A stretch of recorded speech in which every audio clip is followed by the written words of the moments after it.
I'm Lisa. And I'm Leah, and this is Chick Chat with Fancy Flip Events. This is where we're going to talk about wedding planning, our Fancy Flip events, and our trailblazing journey of starting a new business.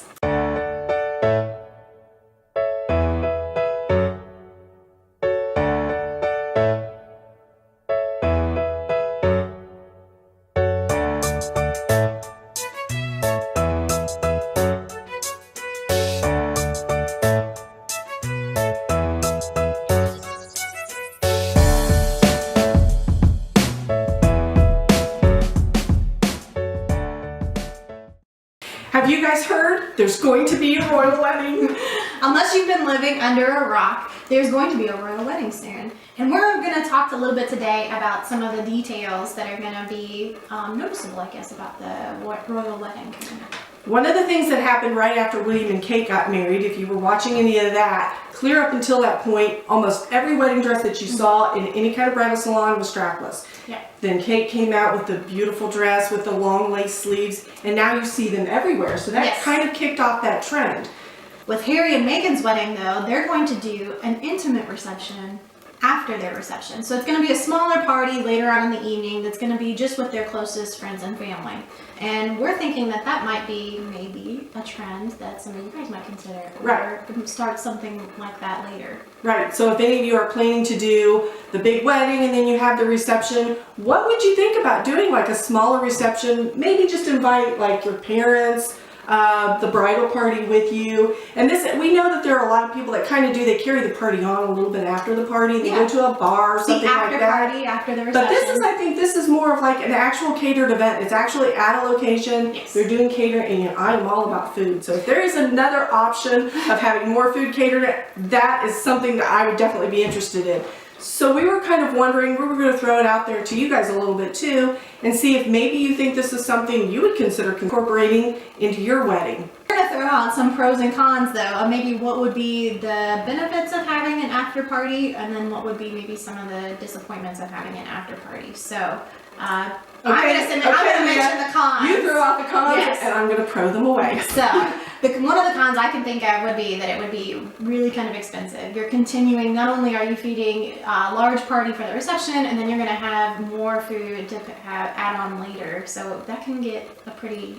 It can, but I'm going to have to plug Fancy Flip Events a little bit on that and say you can save so much money on your decor that you can put all of that money towards throwing your little after party. That's a good one. Yeah. Mm-hmm. Okay, my second con maybe would be that it could go really late and you've already had a super long day getting ready and socializing and getting those pictures early on, that by the time that this happens, you're going to be exhausted.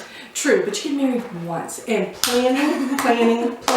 We're going to do a video later on, and it's going to be all about doing your timeline and planning. If you have that planning part under control, you can do this, you can go on, and again, you're refueling, you're getting more food. I would stay up till 2 in the morning, 3 in the morning. If there's food involved, I would be there. Okay.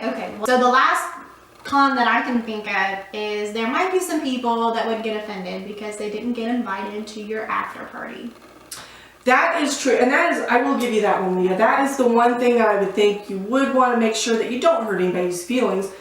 But if you contain it up front and you say, we're just going to limit this after party or the intimate party, we're going to limit that to our parents, our siblings, maybe your grandparents if they want to stay up that late, and the bridal party.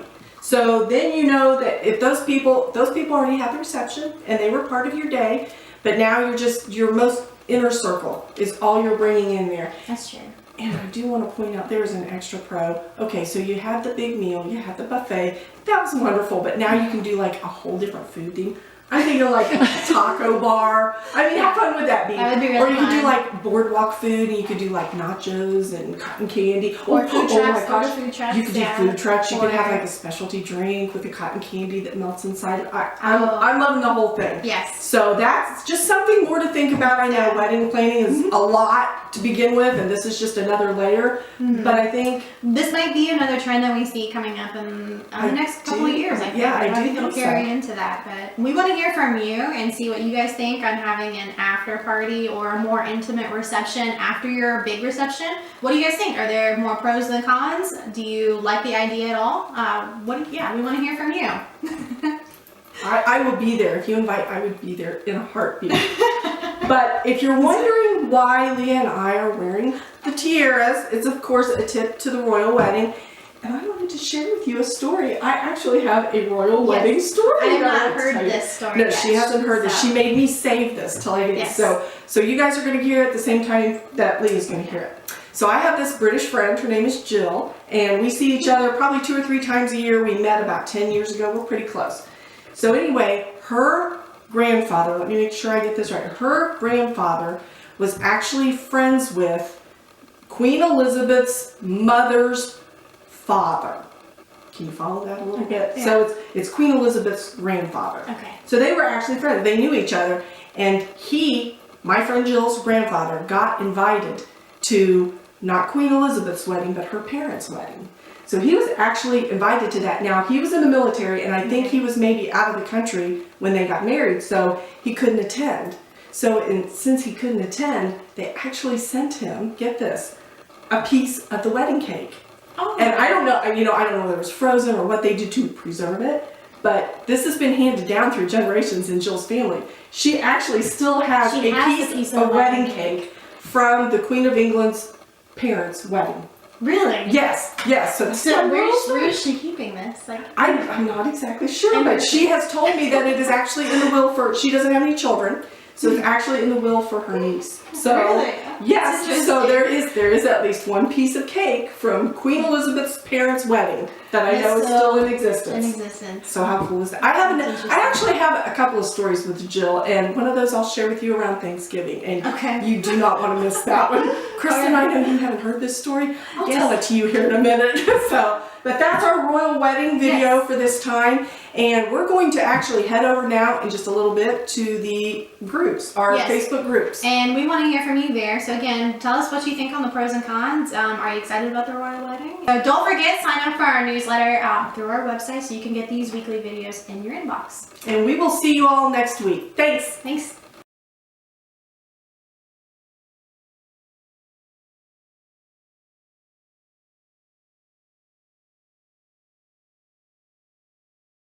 Okay, whenever you're ready. Go for it.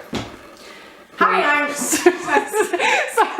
Sorry, you moved. No. So I do move. Yes. Oh. Okay. No, you're fine. Are we okay now? Yes, you're okay. You just had drifted really I feel far. like I'm literally rubbing elbows with royalty. Yes. There you go. Okay. Go ahead.